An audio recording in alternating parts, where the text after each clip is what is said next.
inodermos que eliminan los compuestos nitrogenados, principalmente amoníaco por difusión. Gracias, Tomás. Entonces, esto de acá son los poríferos, digamos que son los organismos más sencillos. Ustedes de este lado tienen un esquema que les explica cómo es el animal internamente. Ustedes ya lo habían visto cuando vieron de pronto el proceso de digestión y nutrición en este tipo de animales. Entonces, aquí nosotros tenemos a la colonia como tal, ¿cierto? Y al interior de cada una de ellas está este que es el coanodermo. Digamos que el coanodermo es una capa, ¿cierto? Una capa interna de células que se encuentran en el interior del animal. Este animal tiene varios poros, ¿cierto? Del costado por donde entran corrientes de agua y esas corrientes de agua salen por la parte superior. Este orificio superior, a este se le conoce con el nombre o se llama ósculo. Por este ósculo salen cada una de las sustancias de desecho que produce cada una de las células que hay al interior. Recuerden, o no sé si de pronto se alcance a ver, estas células tienen un flagelo. Ese flagelo les ayuda a realizar corrientes de agua y a tomar algunos nutrientes. Y esas células son las que están haciendo, digamos, excreción de los desechos que no les están sirviendo, que no están utilizando. Aquí vemos que está acá un poro, acá hay otro poro. Cada una de estas células se llama coanocito y el conjunto de células en el interior del animal, a esa membrana interna, digamos que se le conoce con el nombre de coanodermo, ¿m? Y este es todo el animal completo. Entonces vamos a ver cómo lo hacen. Si son organismos, básicamente es un organismo compuesto por células, digamos que lo hace por difusión. David Sánchez, ¿tú me puedes ayudar con la lectura de esta excreción en poríferos? Sí, señora profe. A ver, excreción en poríferos. Tienen numerosos poros por medio de los cuales se filtra el agua que contienen las diferentes sustancias nutritivas que requieren. Son animales amoniotélicos que realizan la excreción por difusión simple, principalmente a través de coanodermo, que es una capa que cubre el interior de la esponja. Esta está compuesta por los coanocitos, células de forma ovoide que tienen un flagelo que está rodeado por un conjunto de microvellosidades formando un collar. Se orienta hacia la cavidad interna del animal y se mueve generando una corriente que impulsa el agua hacia el interior de la esponja para luego extraerla por el ósculo, abertura de gran tamaño en la parte superior del animal. El collar filtra el agua para tomar las sustancias nutritivas. Gracias, David. Entonces es esto lo que estamos viendo ahora, ¿cierto? Por acá es por donde sale el agua. Y el animal, digamos que es muy sencillo. Básicamente no es, podríamos decir que es una colonia, no un animal como tal, sino una colonia en la parte interna de una zona calcárea, básicamente, ¿cierto? Allá en el fondo marino. Acá nos hablan de los nidarios. Entonces, por ejemplo, David Santiago, ¿tú me puedes ayudar con la lectura de excreción en nidarios? Sí, señora. Entonces, excreción en nidarios. Los colares, las hidras y las medusas son animales amoniotélicos que, aunque en menor proporción, expulsan otras sustancias como ácido úrico y creatinina, son poiquilosmóticos, es decir, mantienen la concentración salina interna en equilibrio con el medio, proceso que logran realizar tomando agua y expulsando sales. El proceso de excreción en esos organismos se realiza por difusión en cualquier parte de la superficie corporal. Los hidrozoos, como la hidra, se osmorregulan contrayendo su cavidad gastrovascular para eliminar el exceso de agua. Gracias, David. Entonces es esta la imagen que nosotros vemos aquí que representa, digamos, el proceso que hacen estos nidarios, ¿cierto? Como realizan el proceso a través de la piel, entonces por difusión simple sacan todos esos desechos. digamos que al interior del animal, por cada proceso de descomposición de las sustancias nutritivas, van quedando todos estos desechos y externamente en el medio acuático en el que viven hay menor concentración de ese tipo de sustancias, entonces por difusión va atravesando su membrana y ese es el mecanismo que ellos utilizan para realizar eso. ¿Listo? Como lo decía David Santiago, entonces hablamos de animales como la hidra, ¿cierto? También la medusa. Miren la medusa aquí más abajo. Entonces digamos que ella no tiene un cuerpo muy complejo. Ella solamente tiene su cavidad gastrovascular y eso es lo que ella constriñe o reduce o como que imprime para que salga todo el exceso de agua que tiene al interior. ¿Listo? Bien. Cuando hablamos de poikilosmóticos, recuerden que en el mismo texto, por ejemplo, acá lo mencionan, es mantener una concentración salina, ¿cierto? Regularla. No puede haber mucha concentración de sal, no puede haber tan poca concentración de sal, sencillamente el animal permite la entrada de agua y va sacando sales, ¿cierto? A medida que la concentración vaya cambiando para mantener ese equilibrio. Entonces, a eso hace referencia este poikilosmóticos. Por procesos de ósmosis regulan su concentración de sales internas. José Ignacio, ¿tú me puedes ayudar con excreción en platelmintos parásitos? Sí, señora. Excreción en platelmintos parásitos. Dentro de los gusanos planos o platelmintos existen algunos organismos que son endoparásitos de vertebrados, es decir, que viven en el interior de ciertos animales de los cuales obtienen beneficio y a quien causan daño. Pertenecen a este grupo la tenia platelminto que carece de sistema digestivo, ya que absorbe los nutrientes de su hospedador. Las sustancias de desecho de este organismo se vierten en dos partes de conductores excretores, uno a cada lado del cuerpo, que se extiende a través de él hasta desembocar en un poro exterior. Gracias. Excretor. Muy bien. Gracias, José. ¿Quieres comentar algo? No, señora, es que había levantado la mano para decirte que si podía ayudarte, pero ya. Vale, listo, no hay problema. Entonces, hasta el momento hemos visto que estos animales son amoniotélicos. ¿Alguien me puede recordar qué significa que sea amoniotélico? Que la sustancia de desecho es el amonio. El amonio, el amoníaco. Muy bien. Entonces tenemos aquí en la parte superior del documento, perdón, esta, que es un parásito, ¿cierto? Esta es la tenia, un gusano plano, es decir, no es circular como lo es la lombriz de tierra o como lo es una serpiente, ¿cierto? En este caso, este invertebrado es plano, parece una cinta y está segmentado.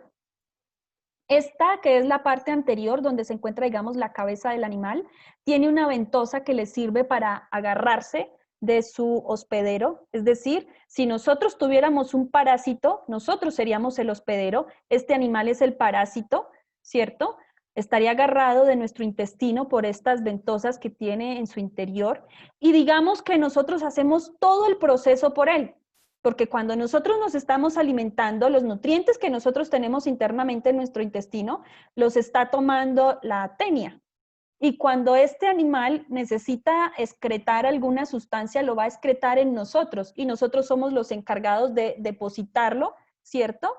Cuando hacemos deposición en nuestras heces fecales. ¿Cierto? Entonces, más o menos, digamos que el término de parásito le queda bien porque es que el animal no desarrolla ningún tipo de actividad. Ellos no tienen un aparato digestivo, por tanto nosotros debemos hacer la digestión del animal. Ok, listo chicos, no hay problema. Ya vi el mensaje que me dejaste, Juan Holguín. Gracias. Bien, entonces nos vamos a devolver allá donde estábamos hablando de nuestra excreción en parásitos. Juana Forero, ¿tú me puedes ayudar con excreción en vertebrados con estructura excretora? Excreción en invertebrados con estructura excretora.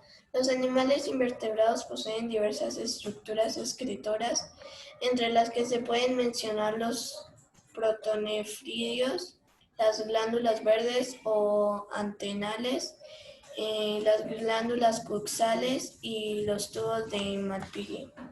Vale, linda.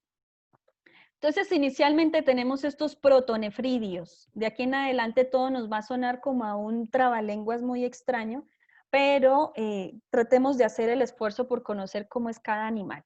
¿Listo?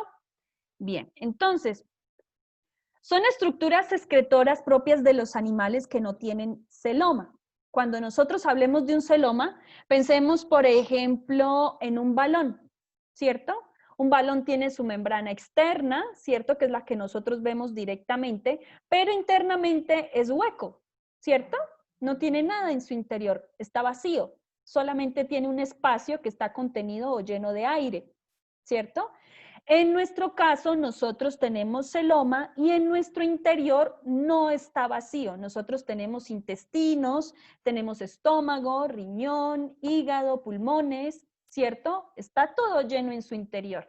En este caso, estos animales no tienen celoma, no tienen una cavidad entre la pared del cuerpo y sus órganos internos.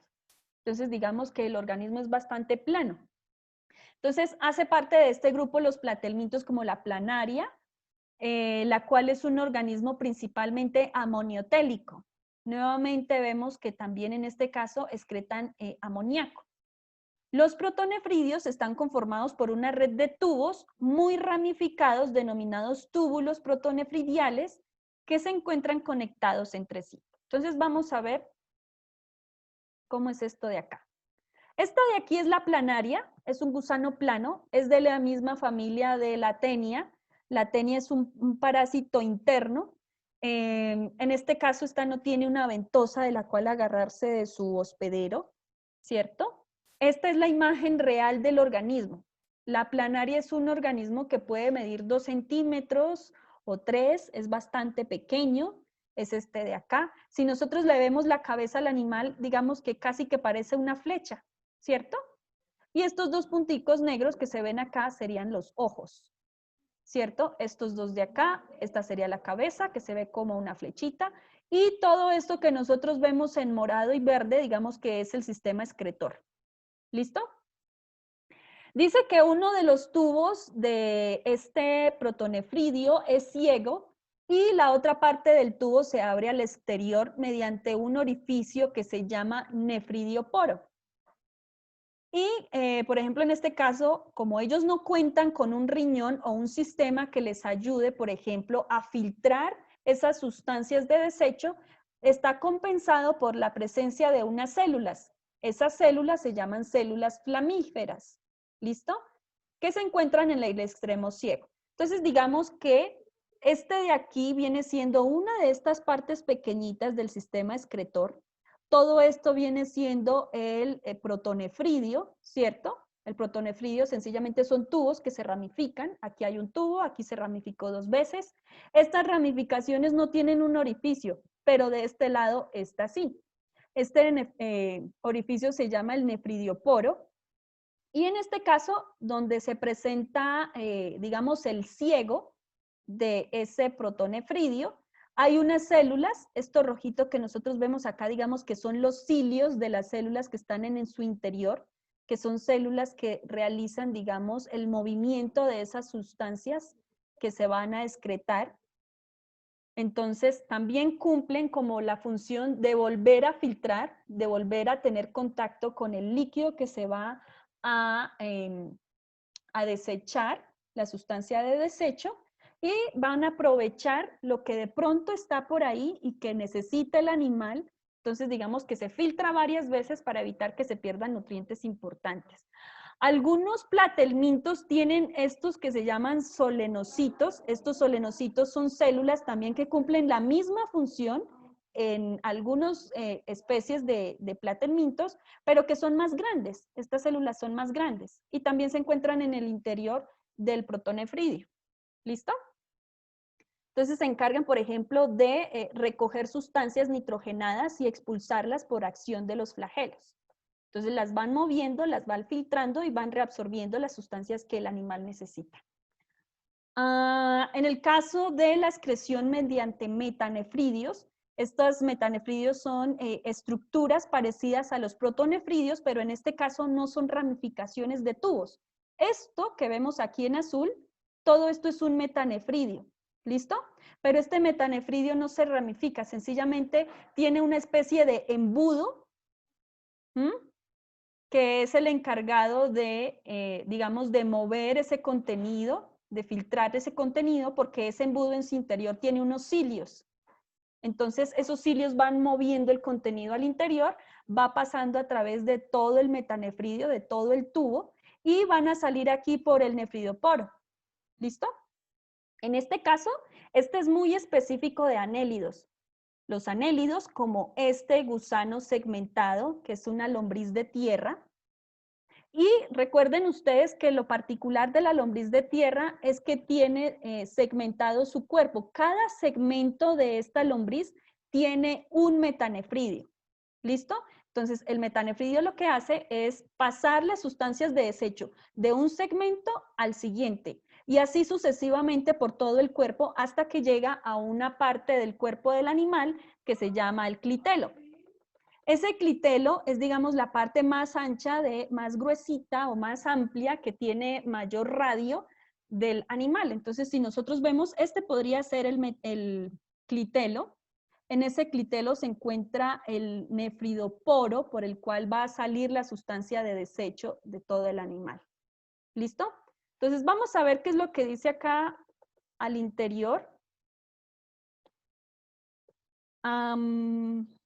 Sergio Samuel, ¿tú me puedes ayudar con la lectura del metanefridio de acá? En anélidos, el metanefridio es un tubo de barro con un extremo interno en forma de embudo llamado nefrostoma que posee cilios y comunica con la cavidad celómica del segmento anterior. El movimiento de los cilios conduce el líquido hacia el interior del embudo. A lo largo del tubo se reabsorben las sustancias necesarias y queda únicamente un líquido acuoso con desechos que se eliminan al exterior a través de un poro excretor llamado nefridioporo. Gracias, corazón. Entonces, básicamente es eso. Este conito de acá se llama el nefrostoma, ¿listo? Y ya cuando llegue al final, ese va a ser el nefridoporo. Y tenemos también aquí en moluscos. Este de acá es un caracol, ¿listo?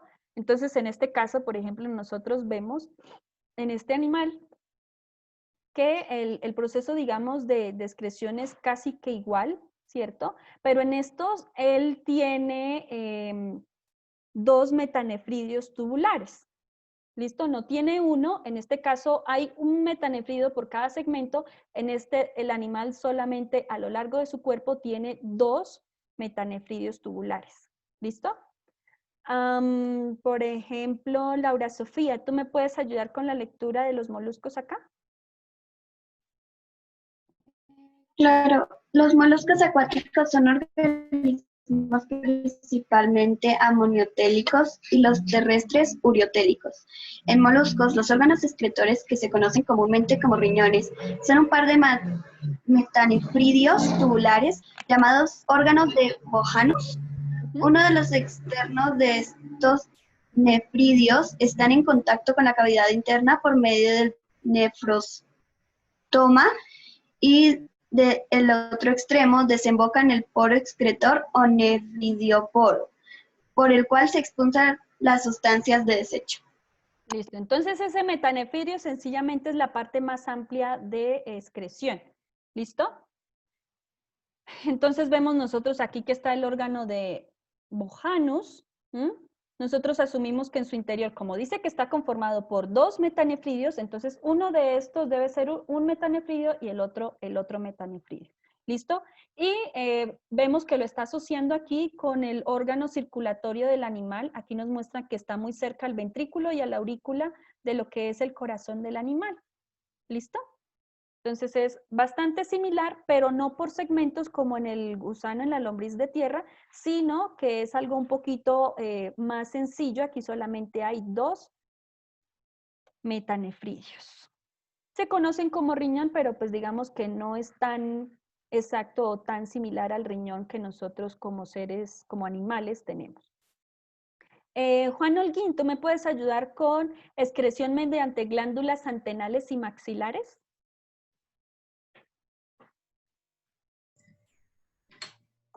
Excreción mediante glándulas antenales y maxilares.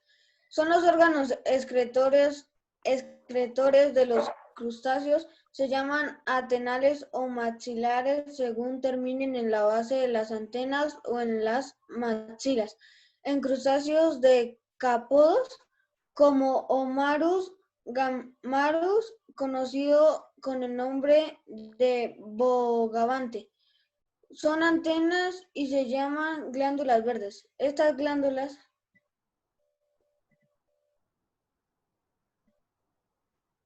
son pares y están rodeadas de capilares sanguíneos. Consisten en una cámara glandular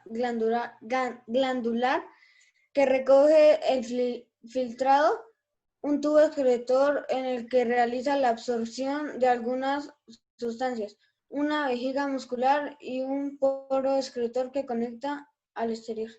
Muy bien, gracias, corazón. Entonces aquí ya vemos que nos hablan de una vejiga. ¿Alguien conoce la función de la vejiga? Nosotros tenemos una vejiga. Profe, una ¿Sí? pregunta. Sí, dime, Javier.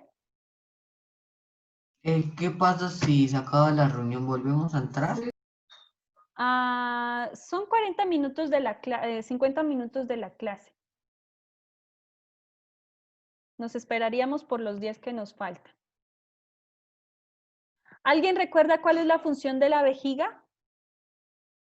Almacenar la orina que producen los riñones. Muy bien, almacenamiento de orina. Entonces, en este caso, para los crustáceos, digamos que ya hay una vejiga. Puede que no almacene mucha orina, puede que sea más concentrada, pero al menos ya se está formando. ¿Listo? Ahora, cuando nos hablan de en el caso, por ejemplo, de las antenas, digamos que se realiza en esos organismos que tienen antenas, esos insectos, esos invertebrados, o en el caso, por ejemplo, específico de las maxilas. Recuerden ustedes que estos crustáceos en su boca tienen unas mandíbulas y unas maxilas. Las maxilas, digamos que son una proyección de la boca que le ayuda a trozar el alimento y a llevarlo a la boca. Lo van moviendo de esta forma, como si ellos tuvieran una manito pegado a la boca y les va ayudando a mover ese contenido alimenticio. Entonces, así como nos lo mencionan acá, puede que lo eliminen o por la antena o por la maxila, que es la que le ayuda a llevar el alimento a la boca. ¿Listo? Este de aquí es una araña. En este caso, en las arañas, en los arácnidos, específicamente en las arañas, no tanto en los escorpiones, se realiza la excreción a través de túbulos de Malpighi. ¿Listo? En esos túbulos de Malpighi, digamos que lo que se ve es esto de acá, ¿cierto? Nosotros vemos que hay toda esta, digámoslo así, glándula extendida al interior del abdomen del animal, y aquí vemos los túbulos como tal. Estos de acá. ¿Sí los vemos? Que están en verdecito. Estos de acá. Entonces, digamos que todo esto es el aparato excretor del animal. ¿Y a dónde va a salir? Digamos que a lo largo de todo ese órgano se va filtrando todo el contenido de excreción y va a salir aquí. Este que está aquí es el poro por donde va a salir, digámoslo, el amoníaco que él va a salir, porque en este caso ellos son amoniotélicos. Y estas que están aquí son las patas, las extremidades del animal, ¿cierto? Están sus pares de patas dispuestas así. Entonces, en la raíz, ¿cierto? En la formación de la pata del animal, digamos que el primer segmento de ese animal se llama la coxa. Por eso se llama el orificio coxal, o digamos el aparato excretor de ellos se llama coxa. ¿Listo? Entonces tenemos el túbulo de Malpighi, que es el que realiza el filtrado, y el poro por donde expulsan sus desechos, que es el orificio coxal. Eso en el caso, por ejemplo, de las arañas. De pronto, por este lado, a ver quién.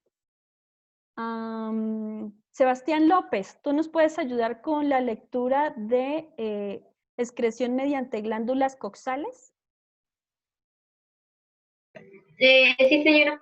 Gracias. Las glándulas coxales son similares a las glándulas verdes y están presentes en arácnidos como las arañas. Se encuentran cerca de las coxas. Son los primeros segmentos articulados de las patas de estos organismos. Por lo más que unen al tórax, las glándulas coxales que se encuentran sumergidas en la hemolinfa son bolsas esféricas de paredes delgadas con un largo tubo contorneado en una dilatación terminal previa al orificio coxal. Las sustancias de desecho circulan en la hemolinfa, de donde son absorbidas para pasar luego al tubo excretor que se conecta con el poro excretor denominado orificio coxal, por el cual son expulsadas. Gracias, Sebastián. Entonces, vemos que en ese caso dice que lo que hace es filtrar la hemolinfa. Es decir, si nosotros lo comparamos con nosotros, el sistema es básicamente el mismo. Cuando nosotros hablemos del riñón, el riñón se encarga de filtrar la sangre y eso es lo que como resultado nos da la orina. En el caso de ellos están filtrando hemolinfa porque ellos no tienen sangre. Recuerden ustedes que tienen una combinación de una sustancia ya que no les sirve para circular oxígeno porque pues ya nosotros conocemos que el sistema respiratorio de ellos es muchísimo más sencillo, por eso no necesitan transportar oxígeno por la sangre, sino que hacen el intercambio directamente, ¿cierto? Entonces, en ese caso hablamos de hemolinfa que se filtra varias veces en ese glándula coxal, en esos túbulos de Malpighi y que van a salir sus sustancias excretadas por el orificio coxal. Bien, entonces aquí ya hablamos de los túbulos de Malpighi. Ese túbulo ya es más específico en insectos como abejas, bueno, insectos voladores, mariposas, en fin. De pronto, José Suárez, ¿tú me puedes ayudar con la lectura de los túbulos de Malpighi? Sí, profe, pero es que no puedo abrir el documento por lo que estoy desde el celular. ¿Tú ves la pantalla que yo estoy compartiendo? Sí, profe. ¿Te lo amplío más para que lo puedas leer? Bueno, sí. Entonces, también llamados tubos de Malpighi, profe. Sí, son los órganos excretores de los insectos, miriápodos y algunos arácnidos. Están conformados por una serie de tubos angostos localizados en la parte posterior del cuerpo y se encuentran unidos al tubo digestivo. El número de los tubos varía de un organismo a otro, por lo cual es posible encontrar desde un par hasta 100 como en las abejas. Tienen un extremo ciego o cerrado y el otro extremo abierto al intestino, donde vierten los productos de desecho. Su función es captar sustancias de desecho en la cavidad interna del animal para expulsarlas hacia el intestino, donde se realiza la reabsorción de las sustancias útiles y la eliminación de los compuestos o desechos nitrogenados. Gracias, José. Entonces, recuerden ustedes que el sistema circulatorio de estos animales es abierto, ¿cierto? Entonces, ellos circulaban por la arteria que tienen la sangre cargada de oxígeno y esa sangre se regaba por todo el cuerpo, ¿cierto? Entonces, por eso es que ellos tienen su túbulo de Malpighi dispuesto de esta forma. Entonces, ese túbulo va a captar de esa sangre que se derrama esos desechos, nosotros vemos que lo va a captar y del aparato digestivo. Entonces ellos lo que van a hacer es, tienen este extremo que es cerrado, por eso se llama ciego, porque no tiene un orificio por donde salga, este extremo es cerrado, y